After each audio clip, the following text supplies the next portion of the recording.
Ramon Johnson here, 90.5 FM, KSGS, and we are in the lobby of the Fairmont Hotel in downtown San Jose, and I am joined by not only two illustrious African-American men, but they're going to be honored. They're being feted today at San Jose State University, and it's John Carlos and Tommie Smith of the Fist of Freedom, 1968 Olympic fame.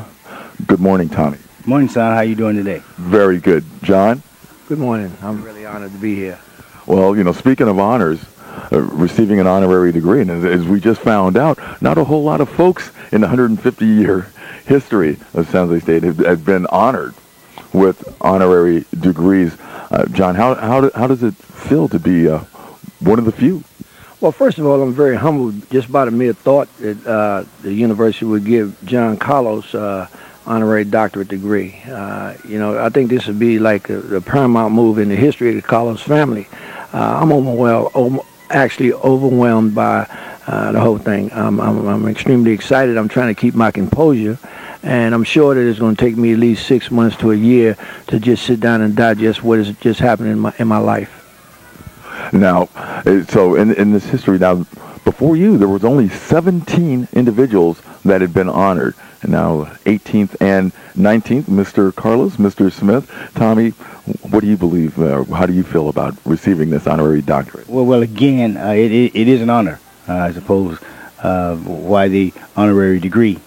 It took 37 years, and I think this is about the longest class of anyone to receive a doctorate degree, 37 years. So that's, you know, but it is an honor, and San Jose State has stepped up to do what should have been done by many before this date.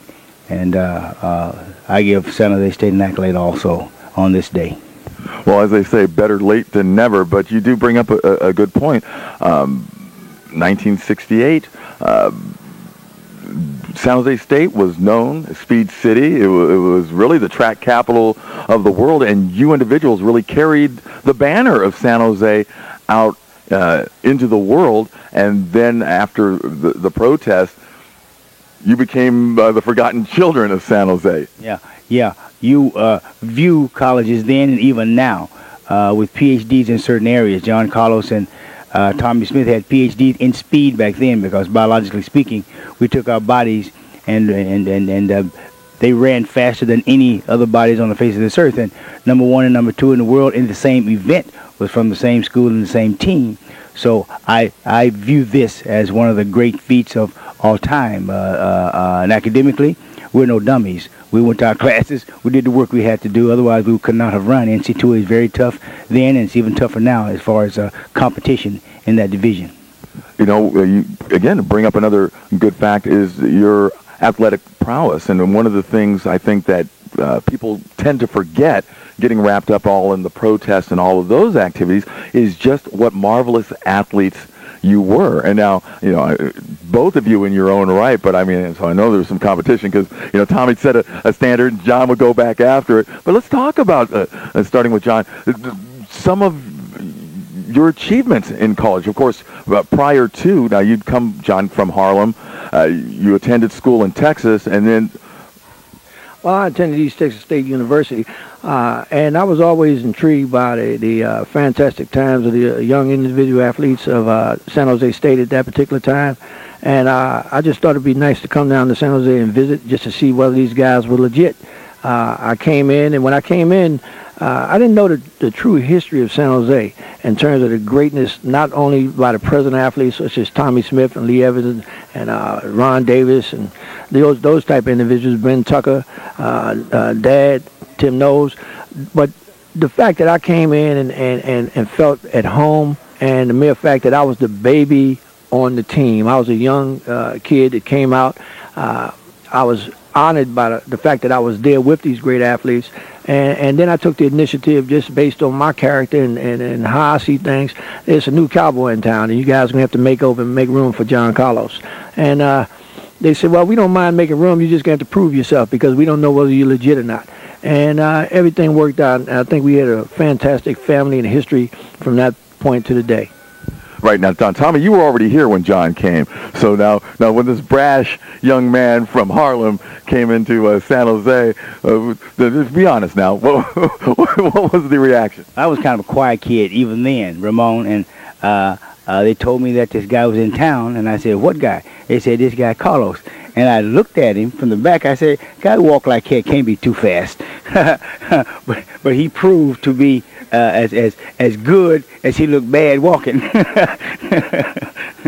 so here we are. And at that particular time, it was the with Smith, Carlos, Evans, Ronnie Smith, Sam Davis, Kirk Clayton, all of the 9-3 or better in the 100-yard dash at that time. It was something because we trained together, and my goodness gracious, our training was a Division I track meet.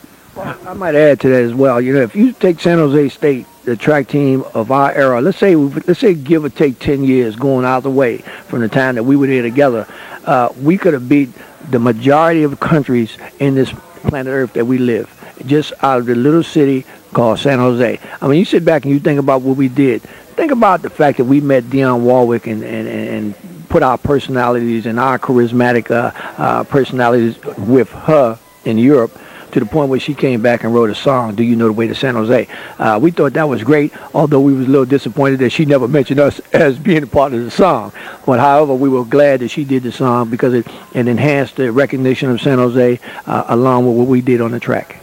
Well, you know, a lot of people forget about the fine track history at San Jose State University and Bud Winters and what he put together.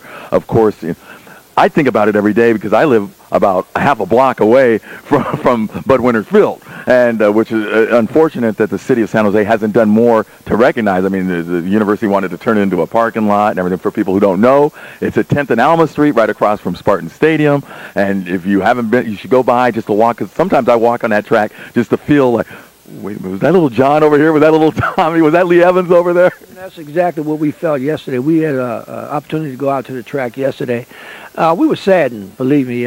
Tommy was very saddened about it, and I was extremely sad as well to go out there and see the track and the condition that it was in, and just merely to see the fact that it looked like it just was a dead history, so to speak.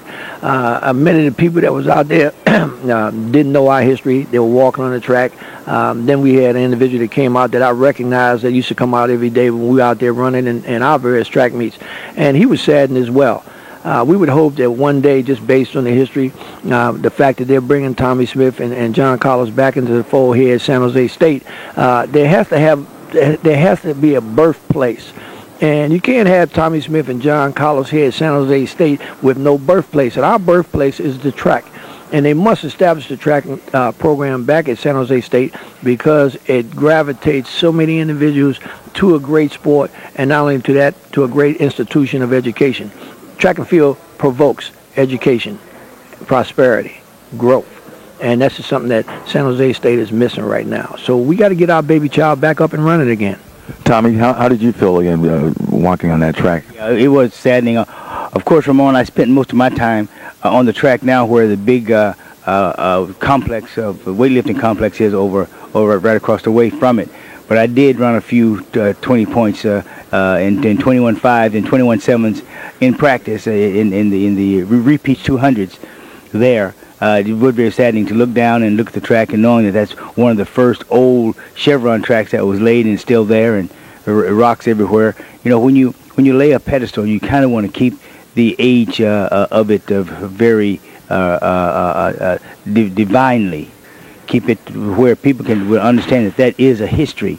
This is where a lot of people were born and a lot of people died. Yesterday, out walking on the track, there was a lot of young individuals out there, and we were walking around, and they stopped and asked us, who are you? What are you doing out here? And we said, because this track is where we ran, where we competed. And they looked down at the track and they said, this? That was the thing that hurt, because it's in such bad shape. We had up in Oakland, there's a Tommy Smith second youth annual track meet at Kezar Stadium last Saturday, and I would love to have brought that Tommy Smith youth track meet to San Jose State track, where I competed. But you can't do that because San Jose has no track. And by the way, San Jose, you would have to be out of no money because there's a great organization called the 100 Black Men of the Bay Area who's putting this track meet on. So I'm really saddened because there's nothing here where even I could bring back to the college because college has no facilities. Well, with the people and the energy that's put in trying to get a football stadium here, or a baseball stadium, or a soccer stadium, putting some money into that track may be well worthwhile, or at least maybe some plaques, so when people walk around, they can get a sense of the history there. But I do want to let you two know that that track does mean a lot to some people, and that's because it's located in the Spartan Keys section of San Jose, which is a rather poor minority section of town, and there are no parks. And so that track now really serves as the only place where people can bring their kids out, walk around, It has enough land there, and I know people who are in an administrative capacity who might be listening know that it takes money to do these things. But we have human beings out there. That could be a great city park rec location with park and recs in coordination with the college to produce a facility like this for community and college. But again, maybe that's too much work for those who don't understand how important athletics and how important the people are that use that track. And I use people are by making folks understand that it's mostly a non-white usage of that track, a minority use of the track. And since socially the area is very much mingled with that move, I think the community should get in contact with reality and do something that's going to procure the love and respect for that area of this valley. Ramon Johnson here, 90.5 FM KSGS, joined by John Carlos and Tommy Smith. Here, of course, 1968 Olympic. Some may say infamy, I say fame. Social conscious individuals, both strong sociology backgrounds, and I say that proudly as a sociology major. We'll be enjoying our commencement activities this evening, and the big graduation ceremonies would be tomorrow, which would be May 28th at Spartan Stadium, where both of these gentlemen will be receiving honorary doctorates, and very proudly, and of course, in sociology during the departmental commencement activities this evening. I know you'll be there in spirit, but you'll be being feted by the president, Presidente. Well, I'd like to extend, and I'm sure everyone out there in Radio Land would like to extend a very, very happy birthday to Tommy Smith. I think he'll be cresting 61 years old. And incidentally, he's been a fine man for the better part of the 40 years I've known him. John, that's true, okay? But John Carlos will also be 60 one day before I turn 61. So if those who cannot count, he's 1 year older than I am. No, one thing now, and this is great because one of the things, I'd mentioned to you, gentlemen, was the fact that, I've always been curious how you felt about being paired together. And like I said, there's people who are forever going to be paired in history, like Ollie Frazier, and people like that who are always going to be, Mickey Mantle and Roger Maris and things. But there's people who are paired but don't necessarily like each other, or who maybe get jealous of never being taken as an individual. Now here, because of your protest at the 1968 Olympics, forever in history, you're going to be paired. Of course, one of the most memorable moments in Olympic history, if not world history, during the 60s, and of course Olympic history of all time. And so, Tommy, how does it feel to always be stuck with this guy, John Carlos? Carlos' verbosity overwhelms me sometimes because the man can go, I just sit back and say, go on, boy, you going to do your stuff. What's the word you just used, brother? Did you learn that at San Jose State? Y'all better leave me alone. Boy, he gets an honorary doctorate, boy, and he just brings out the whole Webster Dictionary. Is your name Don King? You didn't notice that bulge in my back pocket? That's called Webster, okay? Webster D. Yeah, of course it's going to happen, Ramon, when you see two people like this, like Maris, the couple like Muhammad Ali's couple. The greatness of the time usually brings pairs. When one fights by himself, that's not a pair. That's a little bit heretic-ish. That's another word, John. Heretic-ish. Okay, yeah, heretic-ish. Yeah. So I don't mind at all being joined verbally with a guy like John Carlos. because he's a great man, and I like to be around him because I can sit and listen, you know. But I know John Carlos and Tommy Smith have our own ideas of life. John has his family, I have my family, both wonderful families, and history can pair people. That's great. But the one thing they must remember about people, especially like John Carlos and Tommy Smith, we believe basically in the same thing. God rules, and we honor the necessity to survive faithfully. And the faith is the substance of things hoped for and everything, evidence of things not seen. And Carlos and Smith always had that foresight. But we are different individuals, have different thoughts. Just so happened that one thought in human nature, human rights, brought our thought process together, brought us physically together, but we are not joined at the hip. All right, John. Now, because since John's a man of few words, we're gonna let him have a few words on Tommy's being joined with Tommy Smith. Oh, well, what I'm trying to say is, like I've been saying from day one that this thing is divine, the activity that took place. It's a great thing when God take and put people together to do something, and specifically when he put them together to do something that's courageous as what Tommy and I did. It stands true to say, hey, it's not one man that did anything. He could have had Tommy go up there and do something by himself, or had John Carlos go up there and do something by himself. But he put us up there together to let people know that you can walk down one end of the street and the other person can walk down the other end of the street, but you can come together on one theme and build something great from it. So in terms of me being associated with Tommy Smith, just for the merit of what we did and why we did, it's an honor, and it'll be an honor throughout the Carlos family for the duration of time to be a part of the Smith family. Now, I want to take us back, and we're going to take the Wayback Machine here and go back in time to the 60s and to that era. I want to go back a little bit before the 68 Olympics and to actually give people an idea of what it was like to be an African-American in San Jose in those days. Because now I've been here, my family came here in 1963, so I was about 4, I was about 9 in 68. But, there weren't a whole lot of African-Americans here in San Jose then, and so there wasn't enough really for us to be hated. We were more of a curiosity in a sense. But there was a sense, and there was an underlying prejudice, and there were certain places that African-Americans weren't welcome, and there weren't signs like maybe in the South, but they let you know. And now, if I remember right, Tommy, now, you lived with the Chief Williams family? Did you? No, I came here from the San Joaquin Valley, down in the Fresno area, picking cotton, chopping cotton, cutting grapes, etc. And my roommate, S.T. Sappho, came from the Stockton area, so we became roommates. And Allen Hall, I don't think Allen Hall stands anymore. I have a brick from the corner of it, but it doesn't stand anymore. There were not a lot of blacks on campus. And those blacks that were on campus, and the 1 or 2 women on campus, for the exception of the women, all the men were athletes. And there wasn't very many of those. Even back then, scholarships were rough. And the blacks were usually on scholarship because the need to survive, this college to survive athletically. Even one of the most racist coaches from the South said he needed blacks to win. And so we were here on campus to perform physically. And to the amazement of a lot of other people, the non-black instructors, we also made it. And I think Dr. Harry Edwards was one of the first people who did this with straight A's in his major, which is also sociology.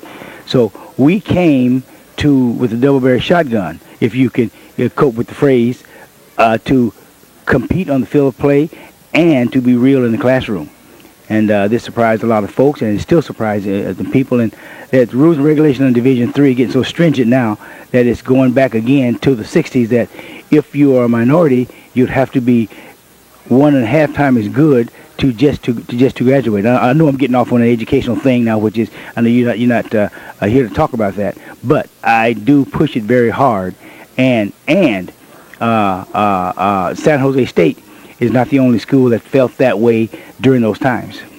Well, yeah, and you can always advocate for education anytime with me because I'm a believer. But now, going back again into the 60s, being a rather outspoken African-American man may not have been always welcome. And so, John, did you run into any difficulties here in San Jose with your personality? Well, let me tell you, prior to coming to San Jose State, I attended East Texas State University. East Texas State University at that particular time was like going into the Deep South relative to who you was, a person of color, relative to the rest of society there at East Texas State. So I'd been bombarded just like, missiles flying through space at my shell, so to speak. So when I came to San Jose State, I saw, prejudice, racism, and bias taking place in San Jose State, but that was not a major effect on me based on the fact that I was aware of that taking place at East Texas State. So my posture was to guide the ship. When I say guide the ship, meaning that I had a wife, I had a young daughter at the time, and I just had to do what was necessary to do to make sure that they were properly taken care of, the fact that I was getting to class on time and that sort of thing. So relative to racism, I've always dealt with racism head on. If I try and get a place to live, either I'm going to go head on at them, I'm going to wait my family, I'm going to go head on at them, either I'm going to go around the back and get somebody, maybe a white person, to go and get my apartment or go get my house. Once I'm in there, then it was about legality in terms of what they could do legally to get me out. In terms of me be getting upset about racism, I'm not going to get upset as many individuals seem to get upset. My thing is to deal with it at hand. You understand? Racism is a part of the game. It's something that I'm dealing with. And just like they seem to be upset or disturbed about John Carlos as a black man and speaking out against various things, I don't get upset about them, and I would hope that they wouldn't get upset about me. This is just a game in society that we have to play until we come to some understanding as to where we are as human beings on this planet. There's Ramon Johnson here, 90.5 FM KSGS, John Carlos and Tommy Smith here. Real quickly, in the remaining moments that I have, you mentioned Harry Edwards, who, again, is another name that you're linked with, and as we come up on the 68 Olympics, and some of the circumstances surrounding the protest. And, when you watch that, and I don't think enough people really put themselves in your position just to realize just how much strength it took on that world stage and at that moment. And again, in those times, that turbulent times of 1968 and all those things that went on that year, to kind of take us through some of that process and the thought process and again, some of those strong feelings you had inside to be able to make such a stand. Well, coming from the San Joaquin Valley, then coming from the backwoods of Texas, John Carlos a few moments ago mentioned he attended college at East Texas State. Yeah, East Texas State in Commerce, Texas. I know exactly where that is because 4 and 5 years old, that's where we had the sharecrop. Right there across the railroad tracks, the same railroad tracks that John witnessed trains running some 30 years later. I was there at 4 and 5 years old then doing labor work. So it was a feat to get from Texas to here and then to procure an education, to start a track of the educational process. But, the mind is like a computer. Once seen, we'll remember. You just have to recall. And this is what happened to me coming from Texas to the San Joaquin Valley, through San Jose, and now and through Cambridge and all this stuff, then back again. It's full circle. And coming to San Jose with a roommate like S.T. Sappho, who was the dean here at the college here at San Jose State, was a blessing in itself. Because of his background in Stockton, we had the basically same backgrounds with a strong Christian emphasis and doing right. I think we're the only two young black athletes here that put on the same suit every Sunday to go to church down on, I forget what street it is in San Jose. But we did this because of our conviction. And from there, moving through the classrooms, remembering from whence I come and all the atrocities, dealing with the political and the social deprivations that I had coming up through Texas, coming through San Joaquin Valley, coming up to San Jose. And I did recall the times that my father was mistreated physically and mentally, socially, financially, because of sharecropping, etc., coming up through those areas. And I saw, witnessed, remembered, then I recall, this was not fair. This was not politically correct according to the Constitution. So I began to do things to find out why was this done this way? What can be done to make sure it doesn't happen again, at least to my father anyway. So from hence, that's how sociology became a fetish of mine, because I wanted to find out. In social classes, I thought I could. My first major was music. Why music? Because in church, everybody sang. There was 12 kids in my family. We made a whole choir in our church. And I thought, well, that's it. I'll do it in church. I'll be a piano player. that didn't work out. Then I began to realize, I began to think that, now I'm fast, and maybe I should do physical education. People think physical education is easy major. Wrong, sons and daughters. It's one of the most difficult majors you can have because of all the science courses. So I went to where I thought I'd never go. That is into the social part of my surroundings, sociology. So that's where I stuck. Minored in physical education, and those two was very, very right for me and my indignation of what was around me. But I tell you, even though I had learned through silence what the system was about, I had to become educated enough to talk about my feelings about my surroundings. And when I got to San Jose State, I was very confused because what I saw getting there, en route there, my father and what I had to do in San Joaquin Valley just to make it. And St. Sappho, then Harry, we called him Harry at the time, okay? He was a senior here. This mountain of a man, played basketball. And I used to watch him lumber up and down that court. You think Shaq looked huge. He looked twice the size of Shaq back then, Of course, I went to college and played basketball, actually on a athletic scholarship to play basketball, football, or track. I could choose either. So my first semester here, which was the fall semester, which was the basketball semester, I played freshman basketball. I think it was Danny Glines, was here then. Then I decided, well, I don't think I want to because the gym is too small. We had the little gym downstairs, where you played in the dungeon down there and people set up. I crashed into the wall so many times with my layup because I couldn't stop. I couldn't use my speed. So I said, no, this is not me. My future won't be sliding off anybody's wall. So I left and told Stu Inman at the time, that's Coach Inman, I won't be playing varsity ball next year. I think I'm going out for track. And he shook my hand and said, that gym changed the course of history. yeah. I got tired of eating wood coming off that wall, I tell you. If you haven't been to Spartan Gym, you have to understand it's like one of those Hoosier type gyms where they have boards all around. The people sit up top. It's almost like being in the Coliseum, and you expect the lions to come out. Throw a couple lions down there, and they eat them niggers, So that's when I met Bud Winter. But Harry was an instrumental part of my first year because he used to come out Allen Hall, and though you see the guy, the huge mountain of a man he is, he has a side of him that a lot of people don't see, and that's the side of life, the side of funniness, and the side of making folks happy. And listening to him, I learned a lot.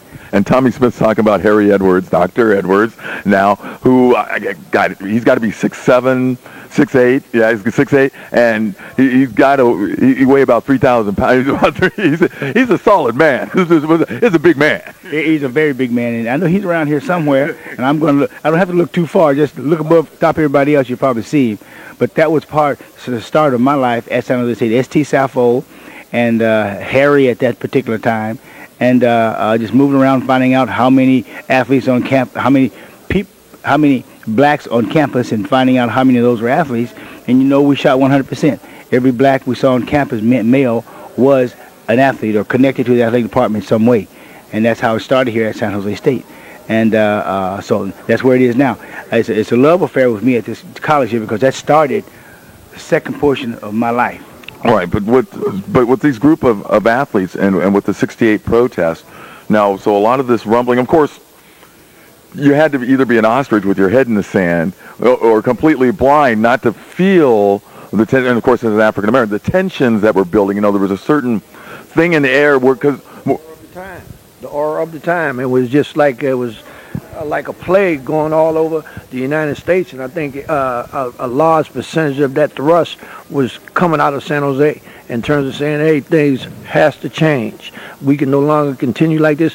You have to take into account that most of us, Tommy was married, he had his first kid. Lee Evans was married, he had his first kid. John Carlos was married, had his first kid. So, when you sit back and you think about us, we had to take into account that we were dealing with atrocities, we were dealing with racism, we was dealing with bias, prejudice, but yet and still we took into account that we have to deal with this now, so our kids will not have to deal with it tomorrow, at least not to the extent of where we dealt with it or our parents dealt with it before us.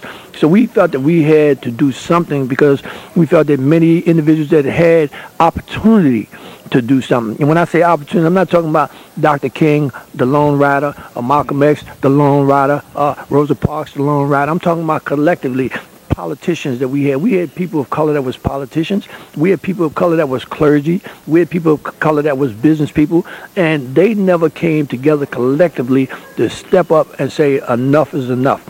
Young athletes felt like there had to be a change. We felt committed enough that we would do everything possible that we can possibly do to make that change. You know, and that's a couple of important things you said there, because I don't think enough emphasis has been put on the fact that you were all young fathers.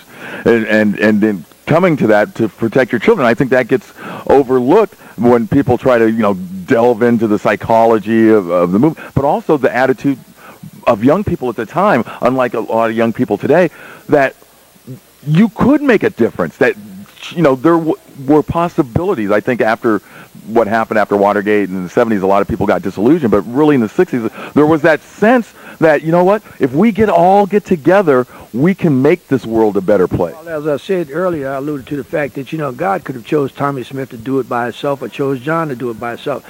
He chose to send us up there collectively to show society as a whole that two men can walk different ends of the street but come to one conclusion, that a change has to be made and be the sacrificial lamb to make that change. When you sit back and you think about the demonstration and you think about the fist, if you take the fist and you open that hand up, you got 5 black individuals there. Each of these individuals are walking their separate ways and have their own mind.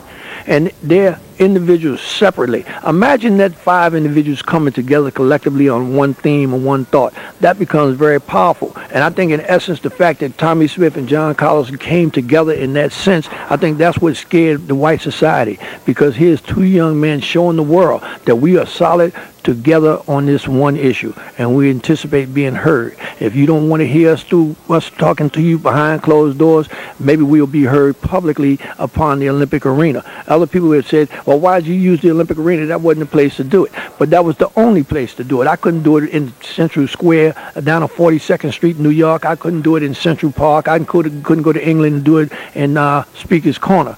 I had to be at the Olympic Games to do it. And as you alluded to earlier, Tommy Smith wasn't, just someone went to his door, knocked on his door and told him, say, Mr. Smith, we like you so much, we're going to put you on the Olympic team. He had to go through a process. I had to go through a process to get there.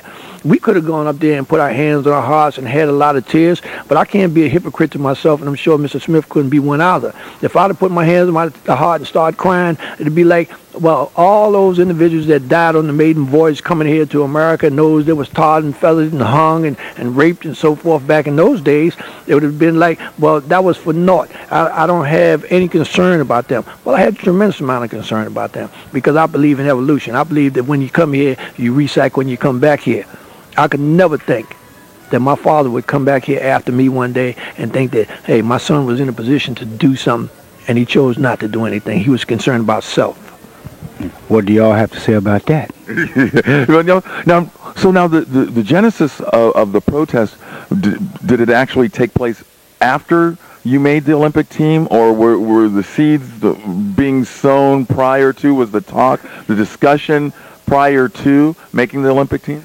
I was here before Carlos, and the meeting started way back in '67, the late '66, early '67. You see, son, there has been talk about some social movement in 1956, 1960, 1964, and '68. Those people at that time didn't have the backing that we had in 1968. As you heard from John Carlos, it takes a lot of people to mount a front, and we had enough backing. We had people's lives in our hands. We had people's futures, and we used these sadnesses that didn't materialize during those times, that so we could do it. And there were 2 of us. God proclaimed 2 on the victory stand for the many who had died, and for the many to be born to see, to grow from what 2 people sacrificed for. So these proceedings started in meetings, which again surprised the majority of society, because during that time, black athletes were not supposed to be smart enough to meet to talk about something the same, but had different opinions about it, and still came to a conclusive end that, yes, something needs to be done. You do this, I'll do this, and you do that, and together we will make a change, but we still have our own ideas of those changes. So there were differences on the Olympic team. No boycott occurred because there were differences. You had black athletes that were in the military.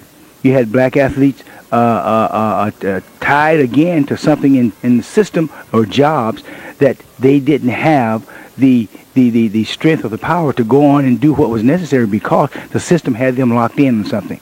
But it took two, and the two that sacrificed, I think we paid the price for those who could not or those who would not, and certainly for those who had not. Ramon Johnson here, 90.5 FM KSS with Tommy Smith and John Carlos, sharing some of the memories of the 68 Olympics. Of course, they're going to be given honorary doctorates this year by San Jose State University. I'm almost out of time here, but in the remaining time, now, again, you're not going to be able to go through the sociology department, the commencement activities, but I wanted to, maybe I could play them a little message from you briefly, just give them a little message that I could play for them that you can relate since you'll be with the Presidente.